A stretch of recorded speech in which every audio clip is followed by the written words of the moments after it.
जो क्रांति की आग नेपाल के युवाओं ने सोमवार की सुबह जलाई थी, जिस आग ने नेपाल की ओली सरकार को गिरा दिया, वही आग चंद घंटों में पूरे नेपाल को अपने चपेट में लेने के लिए तैयार थी। महज 24 घंटों के अंदर अंदर नेपाल में क्रांति की आग अराजकता की आग में बदल गया। भ्रष्टाचार के खिलाफ जंग के साथ शुरू हुई जेन जी का यह रेवोल्यूशन किसने कब कैसे रायट एंड लूट में बदल दिया, किसी को पता तक नहीं चला। कल पूरे दिन नेपाल से खौफनाक दृश्य देखने को मिले। एक के बाद एक नेपाल का संसद, उसका supreme court, Singh Darbar palace समेत दर्जनों सरकारी दफ्तर आग के हवाले कर दिए गए। प्रधानमंत्री, कैबिनेट मिनिस्टर्स और कुछ एमपीज के घर भी आग के हवाले कर दिए गए। मंत्रियों और अफसरों को दौड़ा दौड़ा कर मारा गया, कुछ के तो कपड़े तक उतार दिए गए। बात इतनी खतरनाक मोड़ तक पहुंची कैसे, इसके बारे में हमने आपको डिटेल में ही कल एपिसोड में बताया है कि बात कोई सोशल मीडिया बैन के बारे में नहीं, बल्कि सरकार की कंटिन्यूअस नाकामी, उनके बच्चों की अय्याशी और उनके निकम्मेपन की वजह से लोगों के दिलों में आक्रोश कूट कूट कर भरा हुआ था। और सरकार के इस्तीफे के बाद भी, ओली सरकार के गिरने के बाद भी उनका प्रतिशोध फिर गलत जगह निकलने लगा, कम से कम कुछ लोगों का तो जरूर। शुक्र है कि अब आर्मी ने सिचुएशन अपने हाथों में ले लिया है। एंटी सोशल एलिमेंट्स, आगजनी, लूटपाट करने वाले लोगों पर अब एक्शन होना शुरू हो गया है। उधर जेन जी प्रोटेस्टर्स ने अपने आप को इन सारे शर्मनाक हरकतों से अपने आप को दूर करने की कोशिश की है। आर्मी के फुल कर्फ्यू लगाने से पहले जेन जी काठमांडू के सड़कों पर फिर दिखे और इस बार सड़कों को साफ करते हुए देखे। लेकिन फिर भी सवाल यह उठता है कि किसने नेपाल को आग के हवाले करने की कोशिश की? कोर्ट, पार्लियामेंट, मीडिया के दफ्तर, इतनी जल्दी और इतनी सटीक तरीके से इनमें आग किसने लगाया? किसको इस आगजनी से मुनाफा मिलने वाला था, या फिर कोई मंत्री टाइप लोग सबूत मिटाने की कोशिश कर रहे थे? और उससे भी ज्यादा बड़ा सवाल, अहम सवाल, ओली सरकार तो गिर गई, सारे पुराने नेतागण को, सारे पार्टी लीडर्स को आपने भगा भगा के मार भी दिया, उनको कंप्लीटली ह्यूमिलिएट कर दिया। लेकिन अब किसी बड़े लीडर के बिना, किसी पार्टी के बिना नेपाल को कौन, कैसे, कब तक लीड करेगा? नेपाल का पुनः निर्माण कैसे होगा? नेपाल के युवाओं का यह आंदोलन व्यर्थ ना जाए, इसकी गारंटी कौन लेगा? क्रांति तो हो गई, लेकिन अब शुरू होता है उससे भी ज्यादा मुश्किल दौर।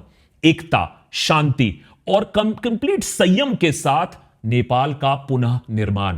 क्या नेपाल इसको संभव कर पाएगा, या नेपाल की जो ओबिचुरी लिखने वाले लोग हैं वो मुस्कुराएंगे, उनकी बात सच साबित होगी? अगर आपने नेपाल के बारे में पूरी खबर फॉलो नहीं की तो जल्दी से बता दूं कि पिछले हफ्ते नेपाल सरकार ने 26 सोशल मीडिया प्लेटफॉर्म्स को एक साथ बैन कर दिया। इससे नेपाल की केपी शर्मा ओली सरकार के खिलाफ जो गुस्सा बीते हफ्तों से ऑनलाइन प्लेटफॉर्म्स पर बढ़ रहा था, वो सड़कों पर आ गया।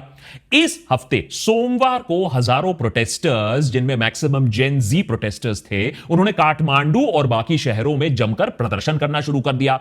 यह प्रदर्शन सोशल मीडिया बैन से ज्यादा सरकार के करप्शन, नेता के नेपो बेबीज और आर्थिक तंगी जो नेपाल में है उसके खिलाफ थी।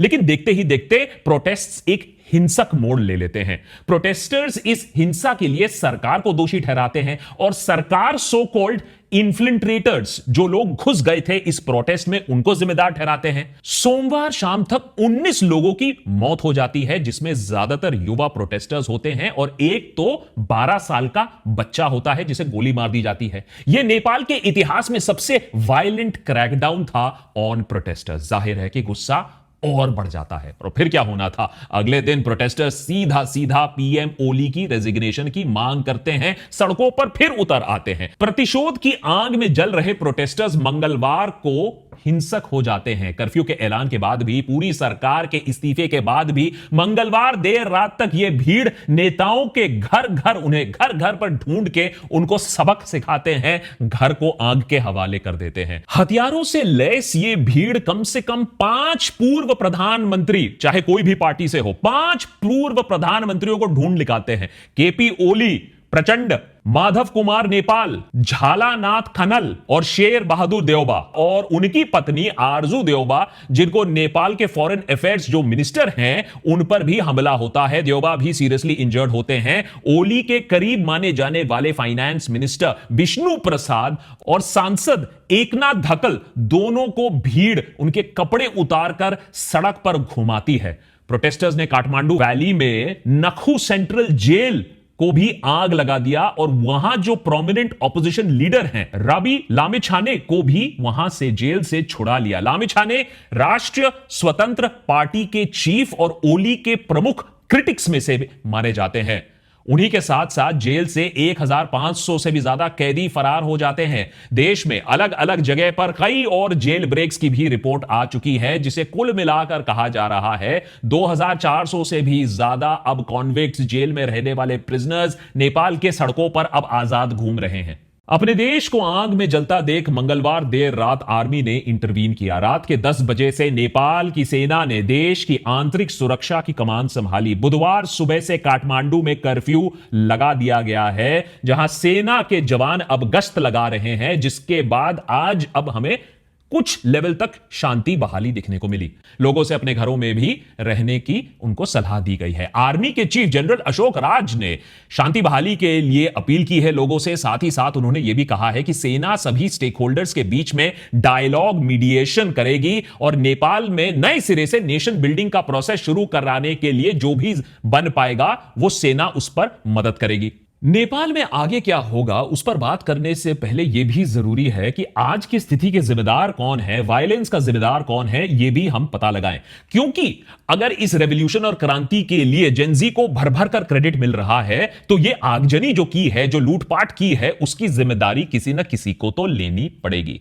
तो अगर आज की सिचुएशन की जिम्मेदारी की बात करें तो सबसे पहला लिस्ट में आता है नेपाल खुद का political elite, the political leadership. जैसा कि हमने आपको पिछले एपिसोड में भी बताया, बीते 15 सालों में कुछ 4-5 फैमिलीज और उनके ही जो लीडर्स हैं उन्होंने पावर को शेयर किया है, आपस में रिंगा रिंगा रोजेस खेला है। और इसीलिए नेपाल की जो यंगर जनरेशन है उसे लगता है कि इन लोग ने कुछ भी नेपाल के लिए, आम लोगों के लिए कुछ नहीं किया है। उल्टा उनका मानना है कि ये लोग और ये फैमिलीज हाईली करप्ट हैं, जनता का पैसा इन्होंने अपने पेट में खा लिया है। यहां तक कि इन मास प्रोटेस्ट से पहले nepo kids movement social media पर भर भर कर चल रहा था। नेपाल की youth in highly corrupt families के और इनके बच्चों के लग्जूरियस लाइफस्टाइल को कॉल करती आई है, क्योंकि सबको पता है कि इनके पास जो पैसा आया है वो नेपालियों का टैक्स पेयर का पैसा है, करप्शन का पैसा है।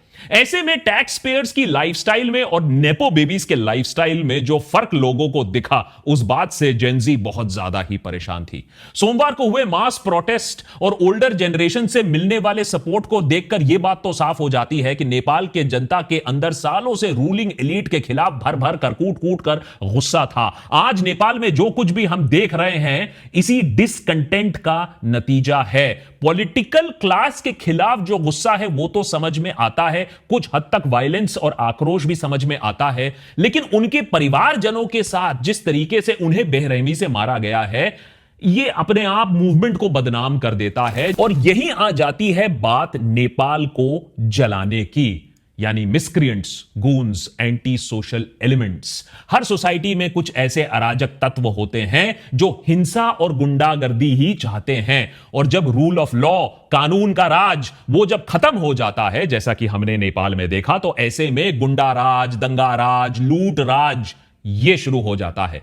नेपाल में जो हिंसा हमने पिछले कुछ घंटों में देखा वो ऐसे ही अराजक तत्वों की वजह से था, जो सिर्फ और सिर्फ मौके का फायदा उठाना चाहते थे। अपने साथियों को जेल से फरार कराना, कोर्ट्स के रिकॉर्ड्स को जला देना, और वही कुछ लोग हैं जो क्लियरली नेताओं से भी कनेक्टेड हो सकते हैं, जो आज भी उनके इशारों पर नाच रहे हैं, कानून अपने हाथ में ले रहे हैं, चीजें जला रहे हैं। इसीलिए इस हिंसा में हम आउटगोइंग पॉलिटिकल एलीट के रोल को नजरअंदाज नहीं कर सकते हैं। हां, माना कि टॉप लीडरशिप इस वायलेंस का विक्टिम भी थी, लेकिन इस बात से भी कोई इंकार नहीं कर सकता है कि गवर्नमेंट फाइल्स के टारगेटेड डिस्ट्रक्शन से सबसे ज्यादा फायदा पॉलिटिकल एलीट को ही होने वाला है, और नुकसान जेनजी के प्रोटेस्ट को ही है। क्योंकि अरे भैया, उन्हें तो एक ट्रांसपेरेंसी चाहिए था, उन्हें तो इंसाफ चाहिए था, लेकिन अगर सारे फाइल्स जल जाएंगे तो इंसाफ कैसे आएगा? इसीलिए इस बात की छानबीन जरूरी है कि यह आगजनी की किसने, क्योंकि यह बहुत सिस्टमैटिक लगता है देखकर। लेकिन इस वायलेंस की जिम्मेदारी में तीसरे पायदान पर ही सही, लेकिन जेनजी प्रोटेस्टर्स खुद भी आते हैं, वो अपने आप को डिस्काउंट नहीं कर सकते हैं। नेपाल में जो हिंसा, जो अराजकता हमने देखी, जेनजी प्रोटेस्टर्स भी कहीं ना कहीं जिम्मेदार हैं, जिन्होंने अपना रेवोल्यूशन एक फ्रैंकेनस्टाइन मॉन्स्टर को जन्म देने का काम कर दिया है, जो फिर उनके कंट्रोल से बाहर निकल गया। उन्होंने चाहा नहीं था, लेकिन उनके वजह से पैदा जरूर हुआ है यह मॉन्स्टर। हालांकि मंगलवार की आगजनी के बाद लगभग सभी जेनजी ग्रुप्स ने अपने आप को इस वायलेंस से डिस्टेंस किया है, लेकिन उसकी रिस्पॉन्सिबिलिटी यहां खत्म नहीं होती है। समझाता हूं कैसे। एक अनऑर्गेनाइज्ड, एक लीडरलेस रिवोल्ट आप करोगे, जिसके ऑब्जेक्टिव्स भी घंटे घंटे बदलते रहते हैं, ऐसा मूवमेंट लास्ट में अराजकता ही पैदा करता है। किसी क्लियर लीडरशिप के बिना इकट्ठा होने वाली यह भीड़, वो भी उसकी सबसे बड़ी ताकत थी कि आप पॉइंट आउट नहीं कर सकते हो कि यह पॉलिटिकली मोटिवेटेड है। लेकिन जब लीडरलेस होगे, जब प्लान्ड नहीं होगे, तो आपकी सबसे बड़ी कमजोरी भी यही बन जाती है। नेपाल की जेनजी रेवोल्यूशन की पूरी जेनरेशन की एक आवाज का एको था। इसका कोई लीडर नहीं था और इसका किसी पॉलिटिकल क्लास से एफिलिएशन नहीं था। हां, कॉन्स्पिरेसी थियरिस्ट बोलते रहेंगे, सोरोस और सीआईए भी, लेकिन एक प्योरली पीपल लेड मूवमेंट होने की वजह से ये जेनजी प्रोटेस्ट एक ही दिन में इतना ज्यादा सक्सेसफुल भी हो पाते हैं। लेकिन अपने ऑब्जेक्टिव्स अचीव करने के बाद यही लीडरलेस अप्रोच इस मूवमेंट की सबसे बड़ी कमजोरी बन गई। अब जेनजी को समझ में आ रहा है कि हाथ में पावर आने के बाद पावर लेने के लिए दावेदार भी बहुत खड़े हो जाएंगे, जैसा कि आज हम नेपाल में देख रहे हैं। देशभक्त पर हमने जेन जी रेवोल्यूशन का खुल के सपोर्ट किया है। अगर आपने नहीं देखा तो पिछला एपिसोड देख लीजिएगा। हम प्रोटेस्टर्स और उनके जेन्युइन डिमांड्स के साथ आज भी टिके हुए हैं, क्योंकि हमारा यह मानना है कि इस रेवोल्यूशन की जो कोर डिमांड्स हैं बिल्कुल वाजिब थी। जनता का, स्पेशली यंगर जनरेशन का पॉलिटिकल एलीट, नेपोटिज्म, करप्शन के खिलाफ गुस्सा बिल्कुल जायज है, जस्टिफाइड है। लेकिन इसी रेवोल्यूशन के वजह से आगजनी और वायलेंस को हम बिल्कुल भी सपोर्ट नहीं करते हैं। पीएम ओली के रेजिग्नेशन के साथ ही साथ पूरे रेवोल्यूशन ने अपने गोल्स अचीव कर लिए थे। उसके बाद संसद भवन की तरफ आग लगाना, कोर्ट्स पर आग लगाना, लूटपाट करना, मॉब लिंचिंग करना, यह खुद किसी तरीके से जस्टिफाइड नहीं हो सकता है। पूरे यूथ मूवमेंट और नेपाल का नाम यह एक्चुअली बदनाम कर देता है। आज जेनजी ग्रुप्स अपने आप को इस वायलेंस से दूर कर रहे हैं, डिस्टेंस कर रहे हैं, ये कह के कि प्रोटेस्टर्स जो हैं, जो जेन्युइन है, वो तो अपने घर वापस चले गए। ये तो एंटी सोशल एलिमेंट्स हैं जो रास्ते पर हैं, जिससे अब आर्मी निपटेगी। लेकिन एक सवाल प्रोटेस्टर्स से पूछना भी जरूरी है कि ये नहीं तो आपने एक्सपेक्ट क्या था, प्लानिंग क्या थी आपकी? जब अक्रॉस द स्पेक्ट्रम पूरे पॉलिटिकल क्लास की रेजिग्नेशन की आपने डिमांड की थी, तो एग्जैक्टली आपने क्या सोचा था? जब रूलिंग एलिट जब पीछे हट जाएगी तो फिर नेपाल में क्या होगा? पूरे पॉलिटिकल क्लास से फ्रस्ट्रेशन आपका समझ में आता है, ठीक है, फेयर इनफ। सबके सब आपको गधा बना रहे हैं, लूट रहे हैं, लेकिन उसकी जगह आप किसको लाने वाले थे, यह भी सोचना, यह भी स्ट्रेटेजाइज करना। इस प्रोटेस्ट को ऑर्गेनाइज करते करते आपको यह सोचने भी कहीं ना कहीं तो आपकी जिम्मेदारी बनती थी। नेपाल इस मामले में बाय द वे यूनिक है। एक रेजिम चेंज के बाद कोई एक पक्ष उसका फेवर होता है, वो उसका टाइम अच्छा होता है, वो पावर में आता है, लेकिन नेपाल के युवाओं ने सारे कंप्लीट लेफ्ट, राइट, सेंटर, पूरे पॉलिटिकल क्लास को रिजेक्ट कर दिया है। सिस्टम इतना सड़ा हुआ था, लेकिन पूरे पॉलिटिकल लीडरशिप को जब आप हटा दोगे तो नेपाल में कोई इफेक्टिव सिस्टम ऑफ गवर्नेंस तो बाकी नहीं रहेगी। आर्मी अभी भी अपना काम कर रही है, लेकिन उसने भी क्लियर कर दिया है कि उसका रोल सिर्फ शांति बहाली तक ही सीमित रहेगा। अब नेपाल किसके हाथों में है, किसी को पता नहीं। एक्सपर्ट्स मानते हैं कि आज काठमांडू में एक ऐसी सिचुएशन है जिसकी उम्मीद किसी ने नहीं की थी। अब यहां से नॉर्मलसी का रास्ता बहुत लंबा है, यह बात समझना होगा, एक्सेप्ट करना होगा, और वो तभी अचीव हो पाएगा जब सारे साइड्स एक साथ आपस में कंसल्ट करके एक सोल्यूशन निकालेंगे, और इसमें कॉम्प्रोमाइज सबको करना पड़ेगा। जेन जी प्रोटेस्टर्स को भी करना पड़ेगा, नेताओं को भी करना पड़ेगा, सिस्टम से जुड़े हर इंसान को करना पड़ेगा। लेकिन देशभक्त पे हमारा मानना है कि सबसे बड़ी और सबसे पहली जो पहल जेन जी को करना होगा वो ये है कि ये मूवमेंट हिंसा के तरफ गया कैसे, आगजनी और लूटपाट किया किसने, लोगों को पहचानो, उनको सजा दो। क्योंकि आपके मूवमेंट के बारे में जो दूसरे देश और दूसरे लोग भी बात करेंगे तो आप ही को रिस्पॉन्सिबल होल्ड करेंगे कि देखो यही होता है अंजाम जब यूथ प्रोटेस्ट होता है, देश अराजकता में चली जाती है। और उसके बाद ये जब कर लोगे, उसके बाद आप सिस्टम बदलने की बात सोच भी सकते हो। और सिस्टम बदलना कोई आसान काम नहीं होगा। इतिहास और जियोग्राफी और जियोपॉलिटिक्स के पन्ने टटोल लो, आपको समझ में आ जाएगा। क्योंकि सबसे पहले आपको नेपाल का सिर्फ और सिर्फ 10 साल पुराना संविधान को फिर से आपको बदलने की जरूरत होगी। क्योंकि जो प्रेजेंट कंडीशंस में संविधान प्रैक्टिकली आज डिफंक्ट हो चुका है। अब नए कॉन्स्टिट्यूशन में अलग अलग ग्रुप की कंसल्टेशन करनी होगी, आपको सहमति बनानी होगी, आपको जेनजी यंगर सेक्शंस को प्रॉपर रिप्रेजेंटेशन देना होगा आपको, वरना कुछ दिनों बाद फिर से ये 70 साल प्लस के लोगों का रिंगा रिंगा रोजेस फिर से शुरू हो जाएगा। करप्शन के खिलाफ प्रॉपर सेफगार्ड्स एस्टैब्लिश करने होंगे आपको, independent effective corruption anti corruption bodies बनाने होंगे, so on and so fourth. You get my point. कोई आसान काम नहीं है नेपाल के सामने अभी। लेकिन ये जो लॉन्ग ड्रॉन प्रोसेस है, तब जब तक नया संविधान नहीं हो जाता या एग्जिस्टिंग कॉन्स्टिट्यूशन में बड़े चेंजेस नहीं हो जाते, तब तक इंटरिम सरकार कौन चलाएगा? यह भी बहुत बड़ी एक ट्रिकी सवाल है। ओली के बाद इंटरिम प्राइम मिनिस्टर कौन होगा? पहले इसी सवाल का जवाब ले लेते हैं। ऐसे में सबसे पहला नाम जो सुनने में आ रहा है वो है former chief justice of Nepal Sushila Karki का, जो करप्शन के खिलाफ खुलेआम बोलते आई हैं, जुडिशरी की बुराइयों पर भी आवाज उठाती आई हैं। इस मूवमेंट में उन्होंने जेन जी ग्रुप्स के साथ एक्टिवली इंटरैक्ट किया है, खुद सड़कों पर उतरी थी। स्पेकुलेशन यह है कि फिलहाल कार्की या उनकी प्रीडिसेसर कल्याण श्रेष्ठ इंटरिम प्रधानमंत्री के लिए दावेदार हो सकते हैं, लेकिन दोनों का जो एज है वो 70 साल से ऊपर है। अगर ऐसे कोई सरकार में वो कोई कमान संभालता है तो ये नेपाल की जो जेनजी रेवोल्यूशन है उसके स्पिरिट के खिलाफ जाएगा, क्योंकि कहा यह जा रहा है कि पूरा आंदोलन जो है वो 70 साल से ज्यादा जो बूढ़े लोग हैं, जो करप्ट नेता हैं, उनके खिलाफ यंगर जेनरेशन के एस्पिरेशंस को सामने रखने के लिए था। जो डिस्कनेक्ट था ओल्डर जनरेशन के साथ, उसके खिलाफ ये एक प्रोटेस्ट था। अगर जेनजी प्रोटेस्टर्स की अपील को देखा जाए तो बालेंद्र शाह आज एक स्ट्रॉन्ग कंटेंडर बनकर सामने आए हैं। काठमांडू 35 साल की उम्र के ये मेयर हैं। बालेंद्र शाह पास्ट में रैपर रह चुके हैं और उससे पहले स्ट्रक्चरल इंजीनियरिंग की पढ़ाई की है। 35 साल के शाह खुद ओली के बड़े क्रिटिक रह चुके हैं, ओपनली ओली को करप्ट बोल चुके हैं और जेन जी मूवमेंट को भी सपोर्ट कर चुके हैं। लेकिन इस मूवमेंट के बीच उन्होंने खुद ही अपने आप को कहा है कि नहीं, मैं 28 साल से ऊपर हूं, मैंने जेन जी नहीं हूं, तो मैं इस मूवमेंट को लीड नहीं करूंगा। रिपोर्ट्स के हिसाब से उन्होंने जेन जी के इंटरिम सरकार को भी लीड करने की अपील को टर्न डाउन कर दिया है। अरे वाह!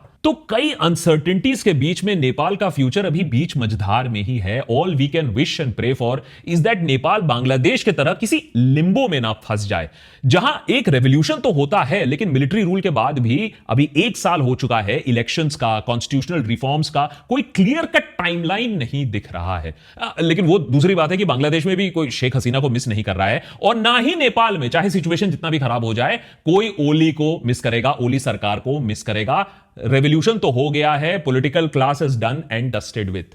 नेपाल की आर्मी ने अपने रोल को सिर्फ as a facilitator, as a security provider तक सीमित रखने की बात कही है। ये अच्छी पहल है। मैंने एटलीस्ट होपफुली हमें नेपाल में कोई मिलिट्री हुंता दिखने को नहीं मिलेगा, जिससे पॉलिटिकल डायलॉग आगे बढ़ पाएगा। लेकिन डायलॉग के पार्टिसिपेंट्स कौन होंगे, डायलॉग में कॉम्प्रोमाइज कौन करेगा, इस पर भी बहुत सारे डाउट्स हैं। बट वी होप दैट जो जेन जी, जिसने क्रांति की आग नेपाल में जो लाए हैं, वही नेपाल को इस आग की लपटों से भी बचा पाएंगे और नेपाल का पुनः निर्माण फिर से हो पाएगा।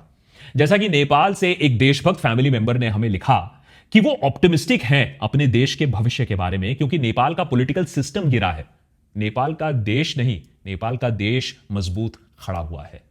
देखिए, पॉलिटिकल अर्थक्वेक तो है नेपाल में, इस बात से मैं अग्री करता हूं, लेकिन अगर आप नेपाल का थोड़ा भी इतिहास जानते हो तो आप जानते हो कि नेपाल ने बहुत अर्थक्वेक झेले हैं और कभी टूटा नहीं है। वो वर्ल्ड्स मोस्ट डिफिकल्ट टेरेन माना जाता है। वर्ल्ड स्ट्रॉन्गेस्ट जो स्टॉर्म सिस्टम है वो नेपाल में दिखने को मिलता है, क्योंकि इधर से सारा जो विंड सिस्टम है वो जाकर हिमालयस में टकराता है। बफर स्टेट है, 2 बड़े न्यूक्लियर पावर के बीच में, लैंडलॉक है, इंपोर्ट एक्सपोर्ट पर, बाहरी ताकतों पर, इंडिया पर, कभी कभी चाइना पर डिपेंडेंट है। लेकिन तब भी अगर आप किसी भी नेपाली से मिलोगे जाकर तो आप देखोगे वो सबसे ज्यादा रेजिलियंट है, सबसे टफेस्ट है, वार्म हार्टेड है। 2008 के इलेक्शन के समय मैंने नेपाल में कवरेज किया था और बहुत ही एक मेमोरेबल ट्रिप था मेरे लिए। मंगी जंपिंग भी किया था द लास्ट रिजॉर्ट में जाकर। मैं आशा करता हूं कि नेपाल में फिर से नॉर्मलसी बहाल हो, मैं फिर से जाकर नेपाल में एक बार मंगी जंपिंग करूं, फिर से जाकर नेपाल में एक बार इलेक्शन प्रोसेस को कवर करूं। आई एम ऑप्टिमिस्टिक कि ये जो संकट की घड़ी है, इससे भी, जिससे पास्ट में भी नेपाली जिसे डील करेंगे, and it they will come out on the top. All the very best.